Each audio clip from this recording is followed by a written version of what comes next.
Hi, good morning. Good to see everybody here. Hope you are having a great Sunday morning so far.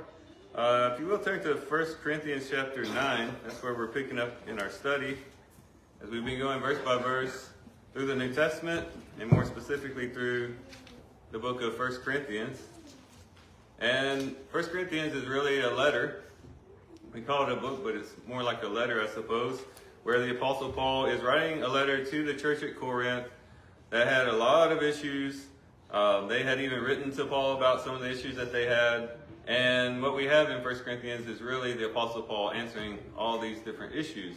And right now we're in somewhat of a larger section. Chapter 9 fits into a larger section where the Apostle Paul is dealing with things that may be lawful in and of themselves, but you have to decide whether they're actually profitable or not. That's the question. In other words, the Apostle Paul is dealing with issues where we don't ask the question necessarily, can I do this, but should I do this?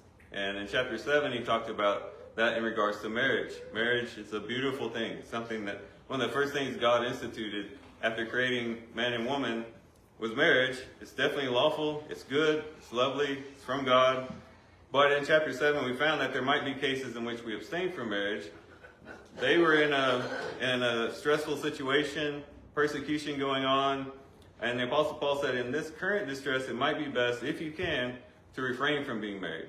But time and time again, he reiterates, there's nothing wrong with marriage, but, if you want to be more dedicated to the Lord, not have extra obligations and responsibilities, connected to marriage, it might be better for you to abstain in this situation.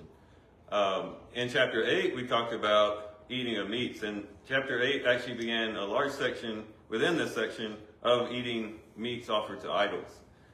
When you get into chapter 9, you might be thinking, well, the Apostle Paul now is going on to something else.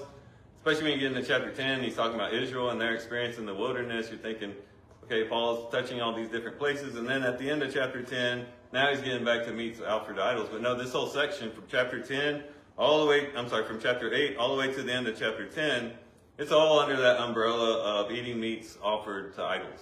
And that's important to remember so that you know why the Apostle Paul is saying what he's saying. So in chapter 8, the Apostle Paul is dealing with a situation where you have this church where a good number of them had come out of idol worship.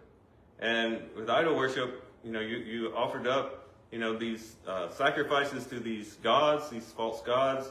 And what they would do is they'd take the meat that they produced from offering that animal up to the marketplace, into different places. And there's a good chance that if you ate meat from the marketplace or at a restaurant or wherever you're going, there's a good chance that it was meat that was offered to an idol. And the Apostle Paul is clear in saying that the meat offers to the idol, there's nothing inherently wrong with that because an idol is nothing. Offering that animal to that God that doesn't even exist doesn't change anything about that meat. There's nothing different about the molecular structure of that meat. What he's concerned about is the heart. Now, if a person's eating that meat and the aroma of the meat or the whole context that they're in starts making them to drift back into that old way of thinking under idol worship and things like that, and their heart's being drawn away from the one true God, and they're beginning to eat that meat and maybe offering a little thanks to that God, that's the problem. It was a heart problem. So he's trying to protect them from losing allegiance to God, total allegiance to God, and going back to this eating meats as though they were offered to true idols or to true gods. And so he's saying that it's not wrong to eat the meat, and those who have knowledge know that. They know that when they're eating the meat, it's just meat. That's all it is. But not everybody knows that. Some people have a sensitive conscience, and some of them can't do that. And so you got to be careful. If you have a brother or sister who just came out of idol worship, you don't just say, hey, come on over here. I got some meat that was just offered to an idol. It's still hot. Why don't you come over and eat with us? That would be a bad move because that would be insensitive to where they're at. They may not have become strong enough and been taught enough to really become firm believers in just one true God, and they might still have some remnants of those in the back of their mind. It says it'd be better just not to eat it at all. And as a matter of fact, he ended chapter 8 with this very bold statement. He says, therefore, if food causes my brother to stumble, stumble back into idol worship or whatever it might be. If food causes my brother to stumble, I will never eat meat again, ever, so that I will not cause my brother to stumble. Very bold statement. And you can see that that is a very strong statement to make, because not eating meats ever. I mean, it sounds very simple on the page, but think what that would have implied in Paul's life. That'd be a total, not only a change of diet, but a change of lifestyle in some cases. But he said, I'd be willing to do that if it was to keep my brother from stumbling. And so in chapter 9, as we get into chapter 9, just in case we were to say, Paul's just saying that, yeah, that sounds good, he's just writing that in the letter. Paul's going to give some historical credibility to that statement to show that, well, that's the way I've been ministering to you guys all along. Like, I've been, not that he didn't eat meats, but that he abstained from rights that he had for the sake of the gospel. That was just a part of how the Apostle Paul operated. So his statement, I would never eat meats again, is just right in line with what Paul did all the time. Like, he had his body, his desires, everything's so much in check that he could do whatever. He could not eat meats and it wouldn't be a big deal to him, because that's not what his life was about. He could go poor and destitute. That was fine with him, because that's not what his life was all about. Money wasn't what his life was all about. We're going to find at the end of the chapter, he had his eyes fixed on the finish line, on the prize. And that's what he was focused on. Everything else that happened in between was just circumstantial. It wasn't really had much weight to it. So he's going to go in and talk about this. And now one of the main things that he's going to say, especially starting out, is the fact that he had a right to be paid as an apostle and to be paid as the evangelist or the minister, whatever you want to call him, there in Corinth. He had the right to do that. And he's going to give some very, very good reasons why he would have had the right to receive support from the church at Corinth. But he abstained from doing that. If you go to Acts chapter 18, you find that when he goes into Corinth, immediately he starts making tents. Like he gets it. He gets him and Aquila and Priscilla kind of get together, and they're kind of making tents together. And he immediately goes to work. And it's not until Timothy and Silas come that he then gives himself totally to preaching the gospel. And I believe, it doesn't say it, but I believe that it was probably because Timothy and Silas had brought him support from other churches, and that freed him up to not have to make tents. But still, in both circumstances, he was not taken from the church at Corinth at all. And so he's going to make that point very clear, which was kind of a big thing, right? Again, just taking it on the surface, just reading it on the page, you think, yeah, okay, so he didn't get paid by the church, but that was a big sacrifice. We have to remember that. That was no small thing. For one, he could have freed up a lot of time by receiving support from the church at Corinth. Think of all the hours he spent, kneeling and threading a tent together, or doing whatever they did back then to make a tent, working all those long hours just to try to get enough money to support himself. All that could have been alleviated if he just got support from the church at Corinth. But we could also think about the city of Corinth. It was a wealthy city. I mean, it was near a seaport.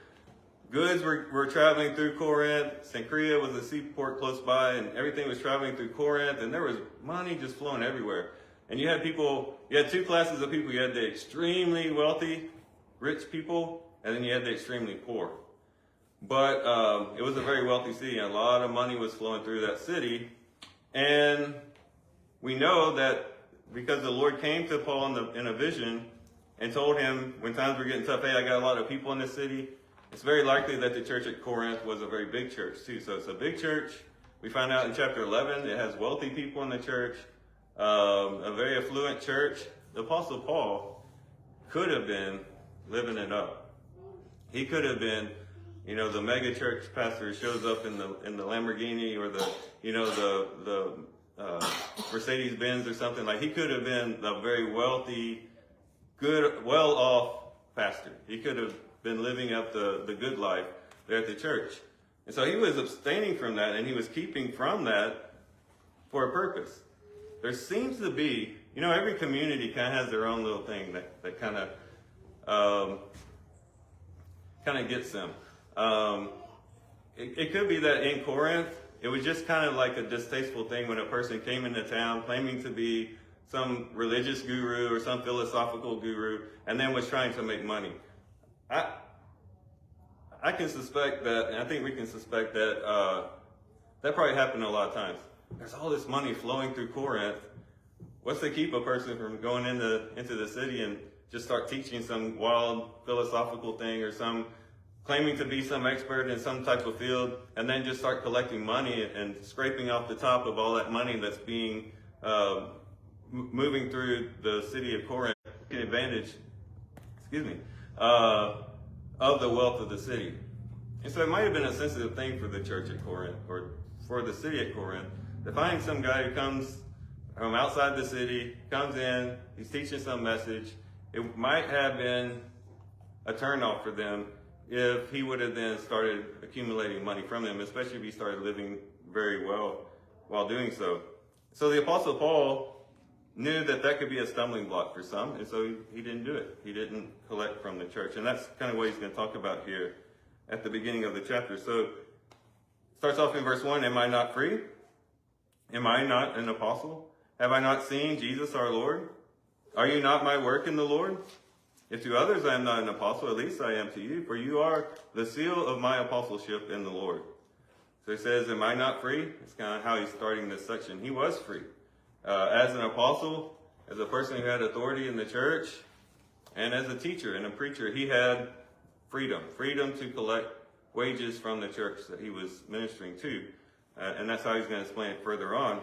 But there were some people there in the church, in verse 3, he mentions people who were examining him, who seemed to be thinking that Paul was all in it for the money.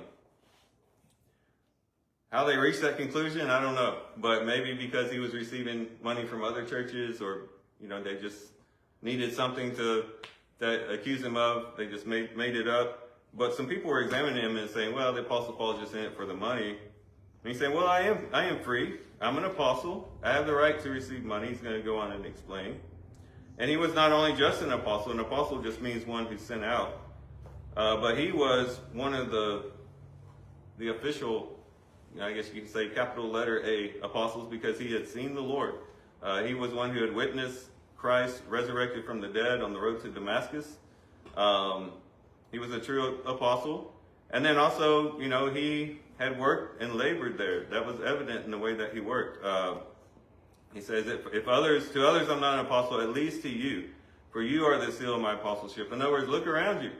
Just look at the church. Look at the fruit of my labors there in Corinth.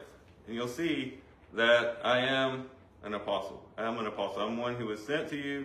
I preached the gospel to you. I labored. I worked among you. And there's the church as a testimony of that work that I accomplished.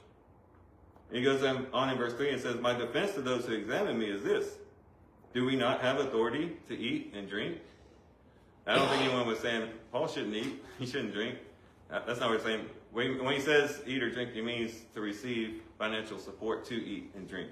Do we not have authority to receive wages so that we can eat and drink and be supported in that way? Verse 5, do we not have authority to take along a believing wife? Not only to have myself supported, but also my family, my wife supported. He says, continuing on in verse 5, he says, even as the rest of the apostles and the brothers of the Lord and Cephas, or do only Barnabas and I not have authority to refrain from working? So all the other apostles had a believing wife. All the other apostles were supported. How come all of them can do that, but me, the Apostle Paul, and my companion Barnabas, we're not allowed to do that? He's saying that doesn't make sense. And he goes on to say in verse 6, or do not only Barnabas and I have authority to refrain from working? Who at any time serves as a soldier at his own expense? Who plants a vineyard and does not consume the fruit of it? Or who shepherds a flock and does not consume the milk of the flock? So he's just talking about life in general. Anytime you offer a service, you're helping people out, you have the right to receive some benefit from that. A soldier goes out and does what a soldier does, puts his life on the line, does other projects and things for the service of the state, and the state pays him money as compensation for that. The person who plants a vineyard, they're definitely able to gather the grapes from that vineyard and to partake of that. And then also a person who shepherds a flock is able to consume the milk of the flock that they're tending to. So we see this all the time in life, is what the Apostle Paul is saying. You do a particular work in a particular situation, and you receive the benefit from that work, and you're able to receive from that. There's nothing wrong with that. So he continues on in verse 8. Am I speaking these things according to human judgment? Or does not the law also say these things? All right, so now he's getting into the law of Moses in Deuteronomy 25 and verse 4. He says, for it is written in the law of Moses, you shall not muzzle the ox while it is threshing. So back then, if you had, it's totally foreign to us now, even those who are engaged in farming, because now we have tractors and things, but back then when you were working the oxen, as you were working them, you didn't muzzle the ox. In other words, you didn't put something over its mouth where it couldn't eat while it was threshing and working. You left the muzzle off so that it could eat and it could participate and enjoy the fruits of its labor as it's working and toiling and things like that. And the law of Moses specifically commanded them to do that. And left by itself, we might ask, why would that be in the law of Moses? Like, why? That seems like a very specific thing, a very minute thing, a very niche thing. Like, why did God put that in there? Well, Paul says, he says, well, God wasn't really so much concerned about the ox. He says, is God merely concerned about oxen? Or is he speaking altogether for our sake? Yes, for our sake it was written. Because the plowman ought to plow in hope, and the thresher to thresh in hope of sharing the crops. If I may just take a little detour a little bit here. This is a good practice for when you're in the Old Testament.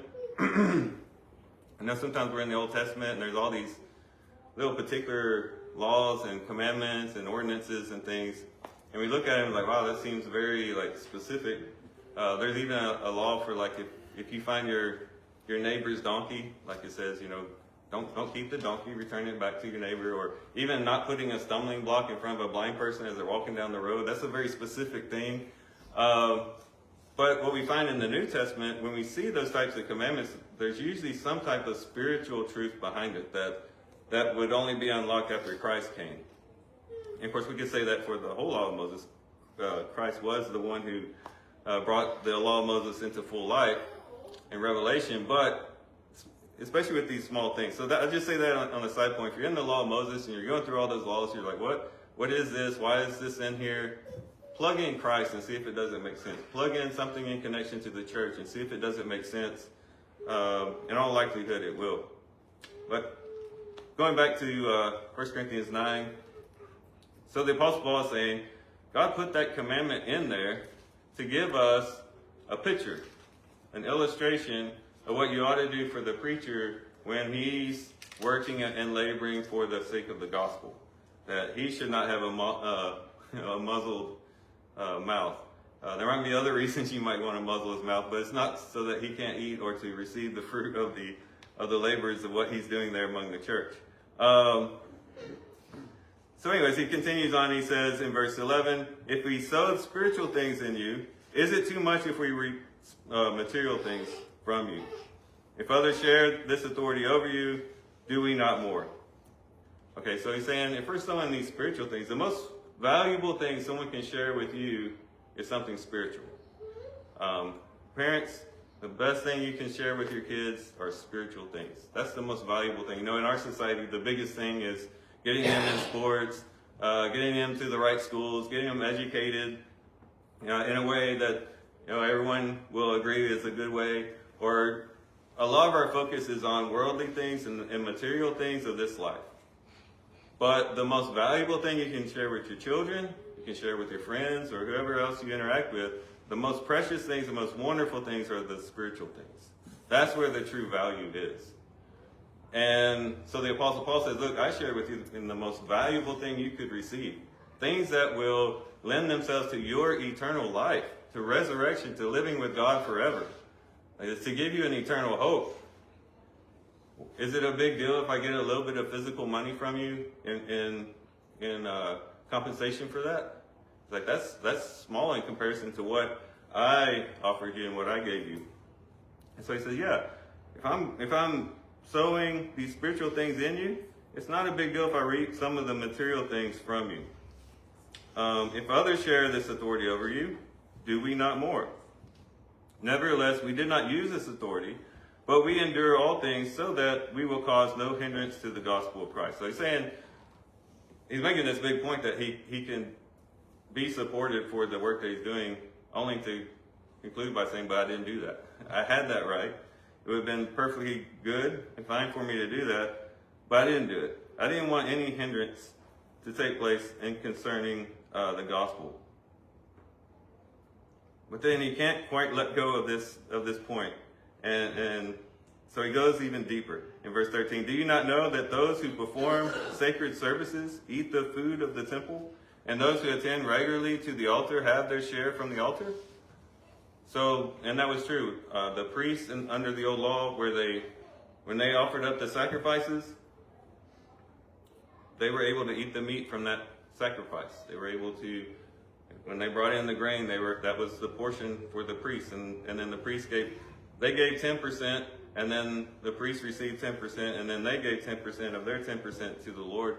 But the priests were able to eat and to be sustained by the offerings and the sacrifices of the people for the work that they did, to be compensated for the work that they were doing on behalf of the people. He says, so also, verse 14, the Lord directed those who proclaim the gospel to get their living from the gospel. All right, so it's, again, perfectly fine for someone to get paid. And I'm glad this is in the scriptures, because I think it's kind of human nature for us sometimes to see people doing a work that they're getting paid for and to just see that as a bad thing. Like, look at that from a standpoint of cynicism, being skeptical about the work that they're doing. It's good that we have actual scriptures that says, no, it's good for people to get paid if they're working for the Lord, doing things for the Lord. You get into foster care, and that's one of the big things. Like, so how much are you getting paid for doing that? It's like, we would do even if we weren't getting paid, right? It's not about the money, but that's a natural assumption sometimes when you're doing something. People tend to think, well, you're just doing it for the money, or you're just doing it for that. Not so. You're just getting compensated for the work that you do. Sometimes the compensation is equal to the work you do, and sometimes it's not. Anyways, in verse 15, he goes on, but I have used none of these things, and I am not writing these things so that it will be done so in my case. For it would be better for me to die than anyone to make my boast an empty one. He says, I'm saying all these things not so you guys will start paying me. He's not writing this letter trying to conjure up support or anything like that. He said, I don't even want your money. That's not even why I'm writing all this. He says, for it'd be better for me to die than have anyone make my boast an empty one.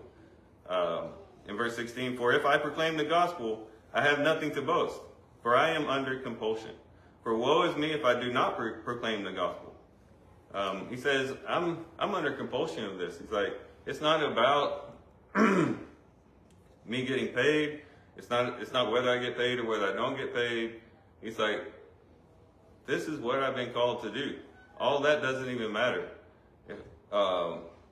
That's the most important thing for the Apostle Paul.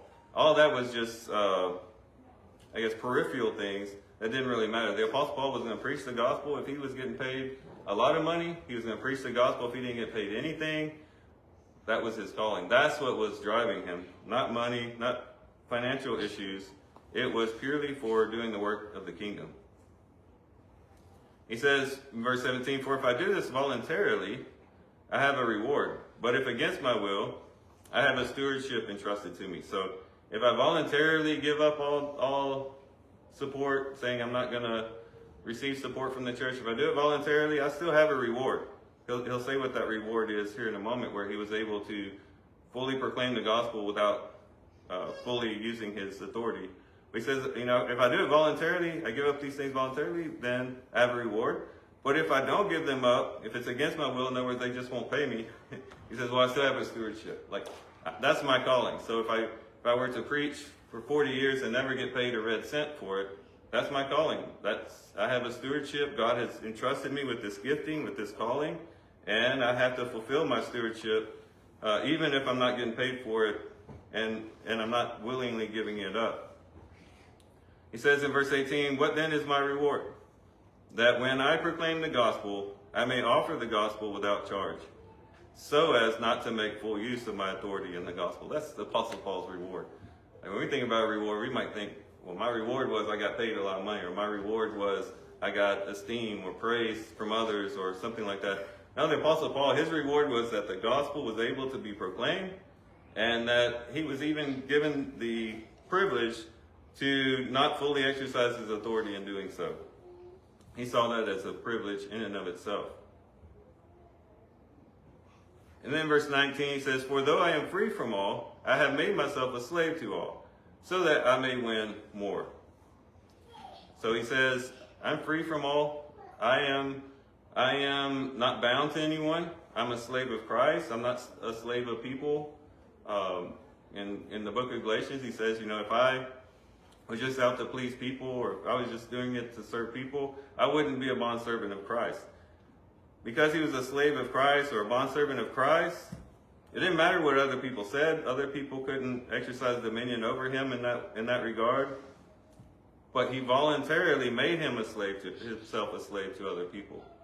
And he'll explain what he means by that in verse 20. And to the Jews I became as a Jew, so that I might win Jews. To those who are under the law, as under the law, though not being myself under the law, so that I might win those who are under the law. To those who are without law, as without law, though not being without the law of God, but under the law of Christ, so that I might win those who are without law. To the weak I became weak, that I might win the weak. I become all things to all men, so that I may by all means save some. So I do all things for the sake of the gospel, so that I may become a fellow partaker of it. So he says that this freedom that he had, excuse me, I'm having issues this morning. This freedom that he had, he didn't see it as a license to do whatever he wants, right? I have freedom. I'm not under the law of Moses. Christ came and fulfilled the law, and therefore now I'm just going to do whatever I want. He used that freedom to say, okay, well, now that I have this freedom, I can shape my life and mold my actions in whatever way that will facilitate the furtherance of the gospel in whatever context I'm in. So because he wasn't bound to the law of Moses, he didn't have to act like a Jew all the time. When he was around those who were not from the Jewish system, he could adapt himself to that context and minister to them on that common ground that they had. But he also had the freedom to participate in Jewish things when he was ministering to Jewish people, to be able to not cause a hindrance of the gospel for them as well. And so the Apostle Paul used this freedom not, again, as a license to do whatever he wanted, but as a tool by which he could then facilitate the gospel in various contexts. And that's important for us to remember, even though we may not have this big issue that the Apostle Paul had in a lot of ways. But we too have to have that discernment, right? We're Americans. We're Americans. We feel like we can do whatever we want. We have freedom to speak the way I want to speak, to do what I want to do. I have my rights. It's a free country, we say all the time. That's great. Now use your freedom to be a slave to others, to serve others. Use that as an ability then to do whatever you can to bring the gospel to whatever group you have to bring the gospel to. Doesn't mean you compromise truth. It doesn't mean that you do things that are wrong or immoral. Obviously not. The Apostle Paul says, I'm still under law, under law to Christ.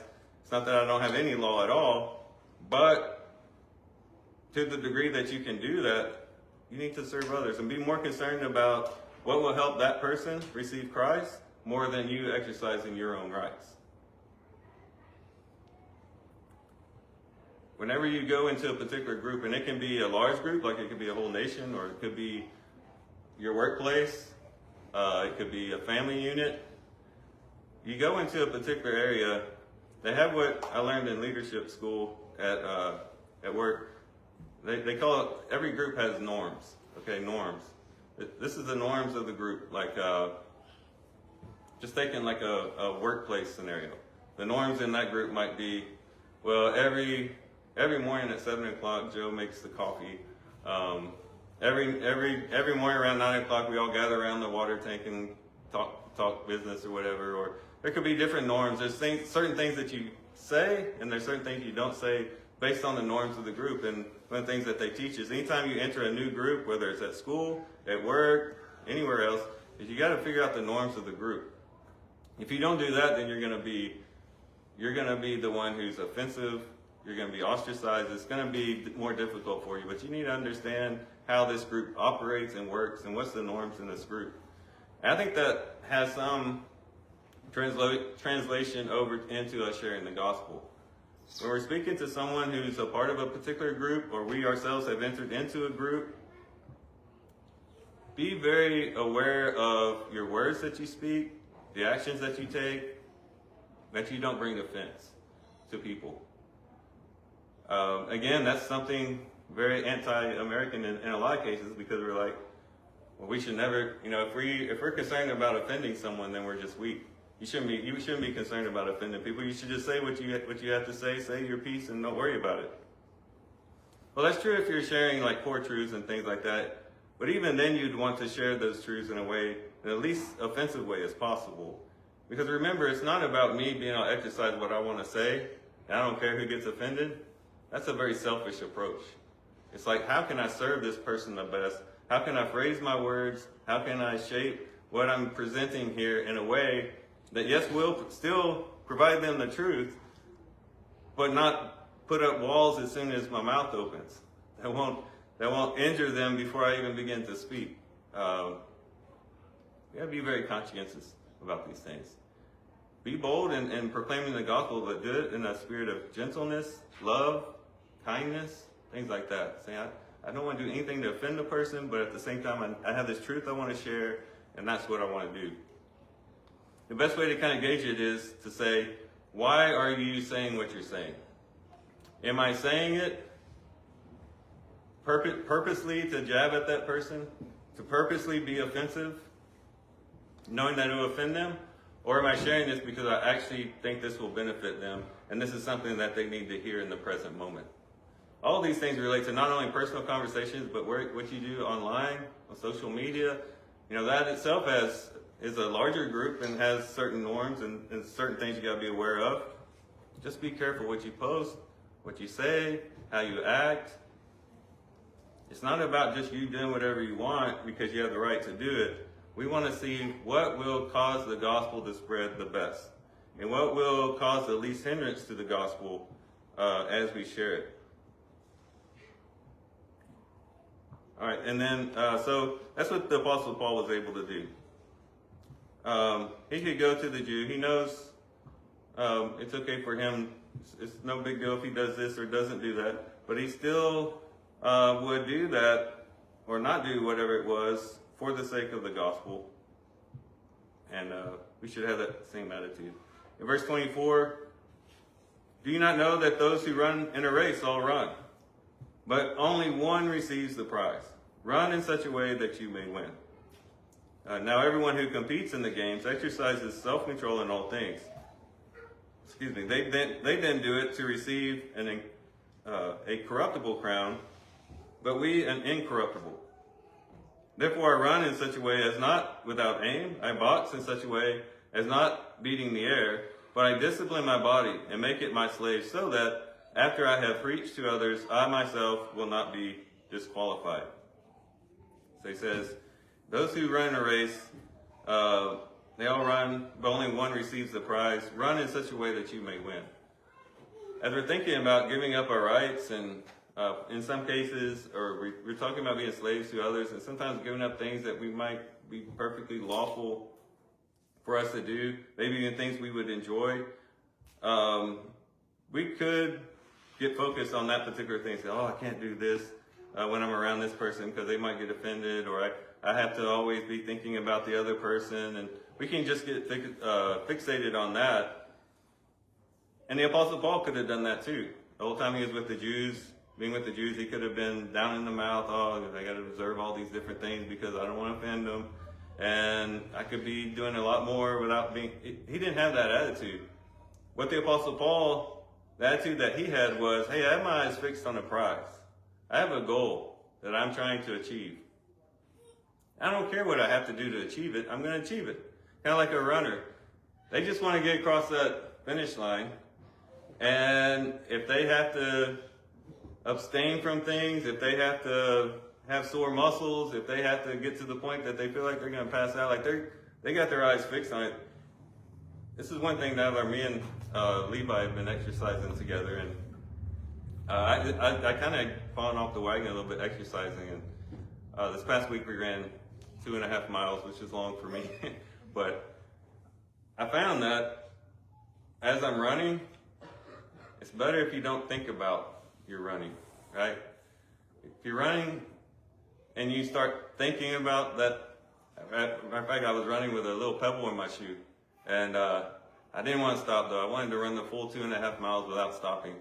So had I fixated on that pebble in my shoe, I don't know if I could have ran that 2.5. I've been like, all right, I gotta stop. I gotta get this pebble out. Or if I've been fixating on the fact that I'm having a really difficult time breathing, or that it's 90-something degrees with a heat index of over 100. If I was focusing on all those external things, I wouldn't have ran that 2.5 mile run.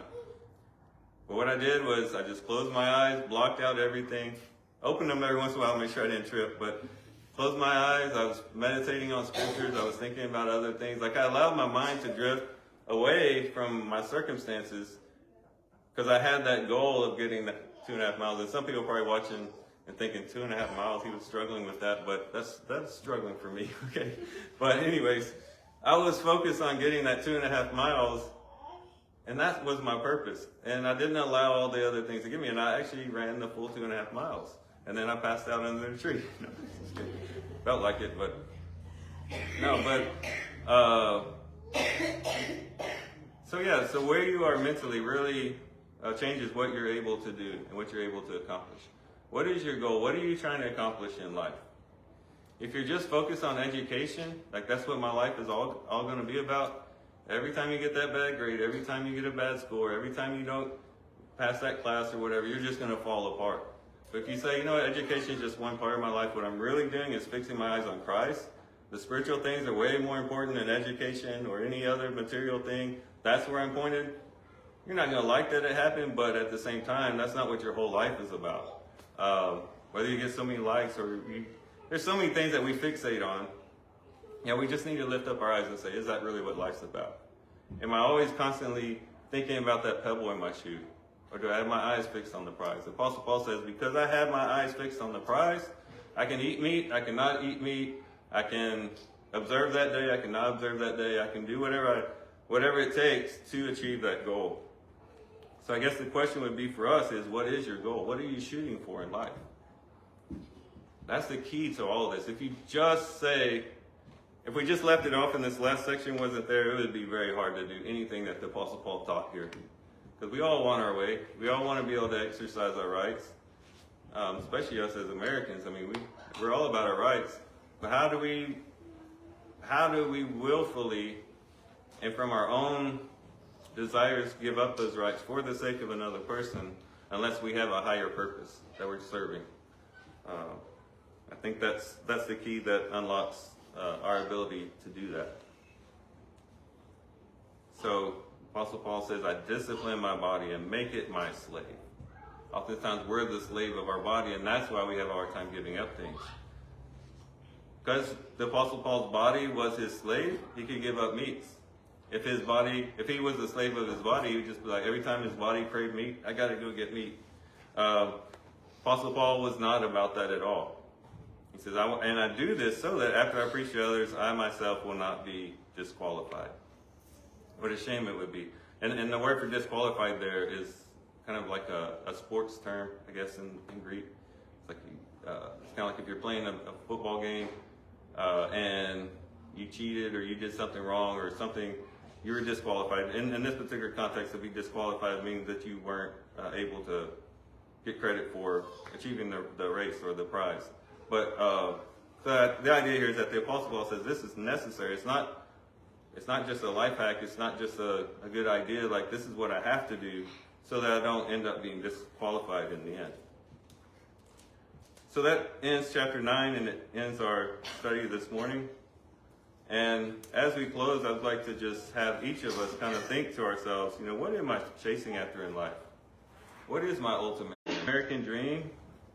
Am I chasing after a lot of just secondary things that aren't important?